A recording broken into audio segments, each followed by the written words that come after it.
آپ اس ملک میں باعزت اگر جینا چاہتے ہیں، اگر آپ چاہتے ہیں کہ آپ کا اس ملک میں کوئی وجود باقی رہے، اگر آپ چاہتے ہیں کہ آپ کے حقوق باقی رہیں، آپ اپنے تعلیمی ادارے کھول سکیں، اپنی عبادت گاہیں قائم کر سکیں، آپ کے بچے، آپ کے آنے والی نسل مسلمان بن کر کے اس ملک میں جی سکے، تو آپ یا ایھا الذین آمنوا اطیعوا اللہ واطیعوا الرسول واولی الامر منکم آمنت باللہ صدق اللہ مولانا العظیم۔ حضرات، اس مقدس، روحانی اور تاریخی سرزمین پر ہم سب کی حاضری، ہم سب کی خوش نصیبی ہے، سعادت ہے، نیک بختی ہے کہ اس رب کائنات نے دنیا کے جھمیلوں سے نکال کر روحانی سرزمین پر اپنی روحانیت کو بنانے، اپنے فکر و عمل کو درست کرنے کے غرض سے مسلمانوں کی اور کہہ لیجیے دنیا کے مسلمانوں کی رہنمائی کر رہی ہے۔ آج خانقاہ رحمانی منگیر کے سالانہ فاتحہ، جامعہ رحمانی منگیر کے اجلاس دستار بندی میں ہم سب کی شرکت ہو رہی ہے۔ اللہ تبارک و تعالی نے یہاں کے بزرگوں سے، یہاں کی چٹائی پر بیٹھنے والے سجادہ نشینوں سے نہ صرف یہ کہ ان لوگوں کو کامیاب کیا اور ان کی تقدیر سواری جن کا رشتہ ڈائریکٹ اس خانقاہ سے رہا، بلکہ اس خانقاہ کے بزرگ نے، سجادہ نشینوں نے، یہاں کے پیر طریقت نے جس جانب نظر اٹھائی، اللہ نے اس جانب کو روشن اور منور کر دیا۔ ہم نے جلسہ سے سنا کہ امارت شریعہ بہار اڑیسہ جھارکھنڈ یہ ملک کا ایک باوقار اور عظیم ادارہ ہے۔ حضرات، اس ادارے کی بنیاد اس زمانے میں رکھی گئی جب انگریزوں کی حکومت کا چراغ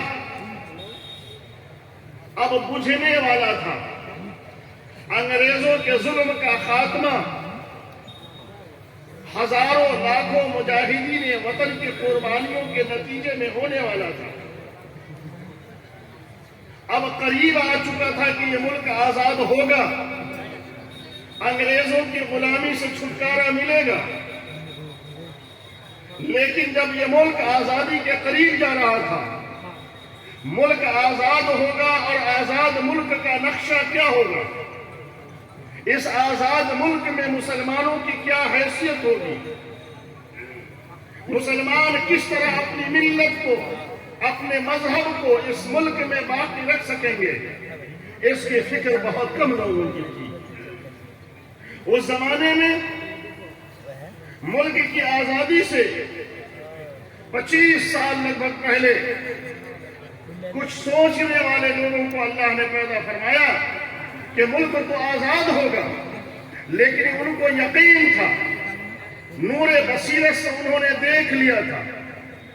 اپنے ایمانی بصیرت سے انہوں نے بھانپ لیا تھا، ملک آزاد تو ضرور ہوگا، لیکن آزادی کے بعد اس ملک میں مسلمانوں کی حکومت نہیں ہوگی۔ جس ملک میں مسلمانوں کی حکومت نہ ہو، اس ملک میں مسلمان کیسے اپنے مذہب کو بچا سکیں گے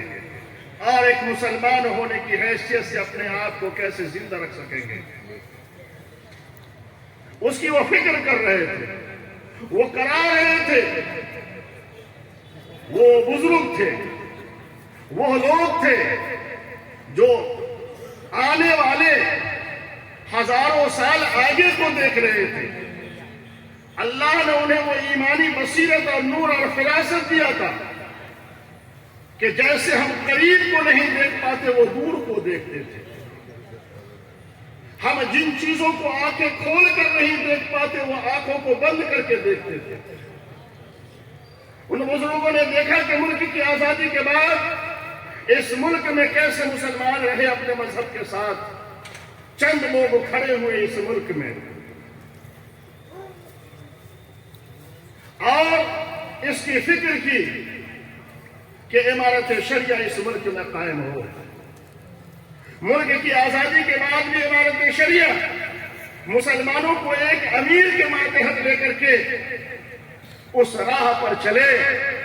جو راہ بتائی اللہ کے رسول جناب محمد رسول اللہ صلی اللہ علیہ وسلم۔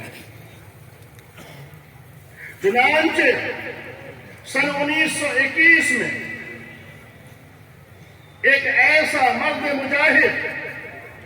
جو دیکھنے میں ایک نحیف انسان لگتا تھا، پتلا دبلا، ایک ایسا مرد قلندر جس کی زبان میں لکنت تھی، جس نے پورے ملک کے لوگوں کو کھنگالا، گزارش کی، اپنا درد ان کے سامنے رکھا کہ ہمارا فرض ہے کہ آزاد ہندوستان کے مسلمانوں کی ہم فکر ابھی سے کریں۔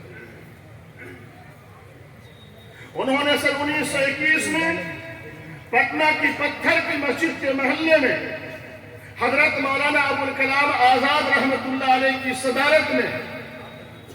عمارت شریعہ کا اعلان کیا۔ اس مرد قلندر کا نام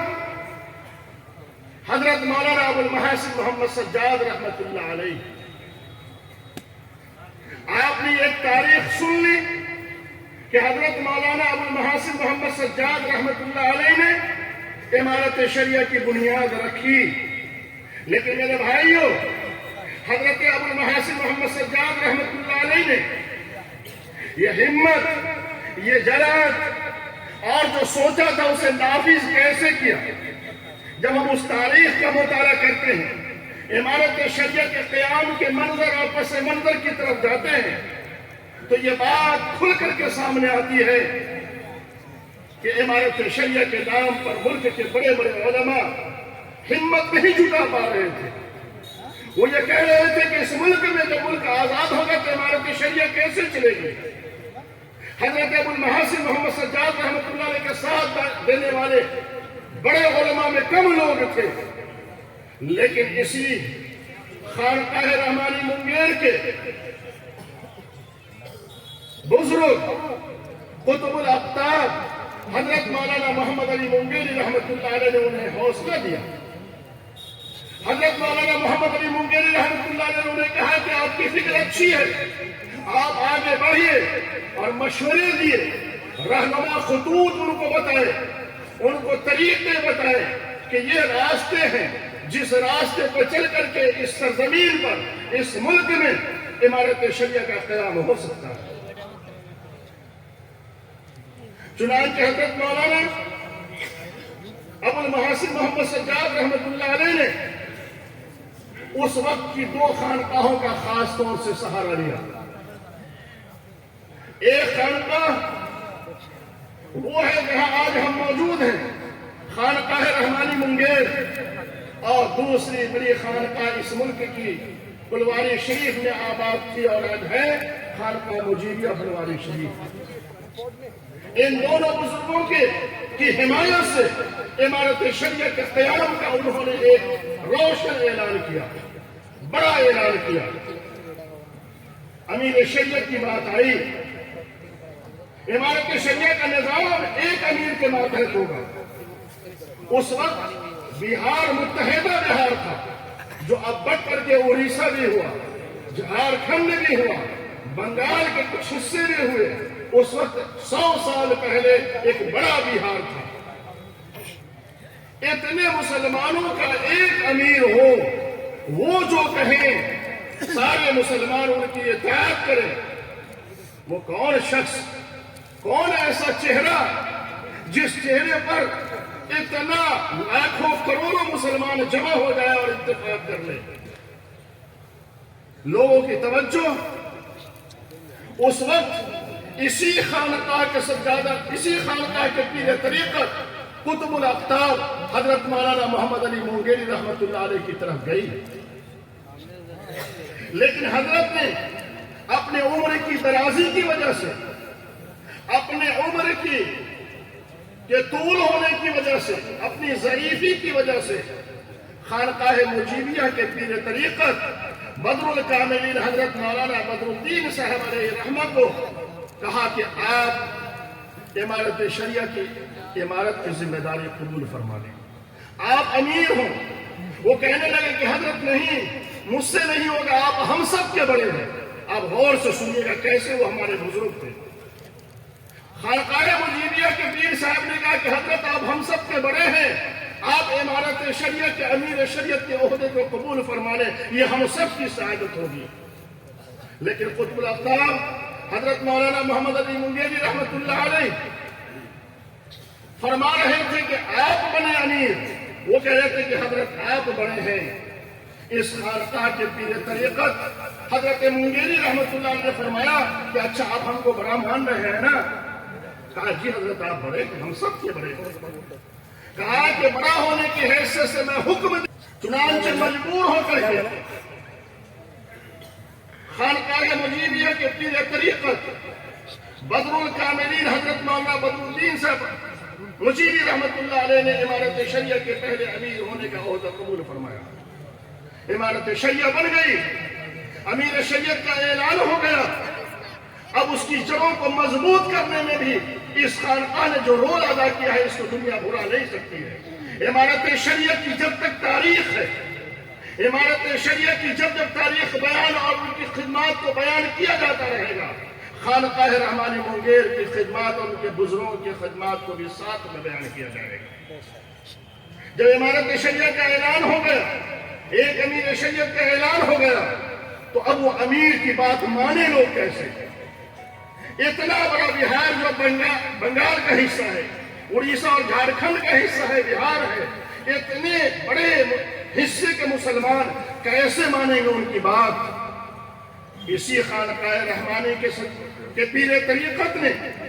اپنے یہاں کی چٹائی پر بیٹھ کر اپنے مریدین کے نام خطوط جاری کی، اعلان فرمایا آپ نے اپنے مریدوں سے کہ جو بھی محمد علی مونگیری سے نسبت رکھتے ہیں، جو لوگ بھی مجھے مانتے ہیں، میں ان سے گزارش کرتا ہوں کہ آپ امیر شریعت کی حیثیت سے حضرت مولانا بدر الدین صاحب مجیبی رحمت اللہ علیہ کی اتباع کریں، ان کی بات کو مانیں، امارت شریعہ کے نظام کو قبول کریں۔ آپ نے یہ بات اپنے مریدوں سے کہی، عام مسلمانوں سے کہی۔ آپ کے اس اعلان اور لگاتار آپ کے اس اعلان کے بعد امارت شریعہ ایک مضبوط شکل میں اور امیر شریعت ایک مضبوط شکل میں آئے۔ امارت شریعہ نے کام کرنا شروع کیا، وہاں کے امیر شریعت نے اور نائب امیر شریعت حضرت مولانا ابو المحاسن محمد سجاد رحمت اللہ علیہ نے ہر چیز میں مشورہ کیا قطب الاقطاب حضرت مولانا محمد علی مونگیری رحمت اللہ علیہ سے۔ ان کے مشورے سے امارت شریعہ کا نظام آگے بڑھتا رہا۔ جب پہلے امیر شریعت کا وصال ہو گیا، دوسرے امیر شریعت کے انتخاب کی باری آئی، اس وقت حضرت مونگیری رحمت اللہ علیہ کافی ضعیف ہو چکے تھے، لیکن اس وقت کی جمعیت العلماء نے طے کیا اور ملک کے مسلمانوں نے، بہار کے چیدہ علماء نے طے کیا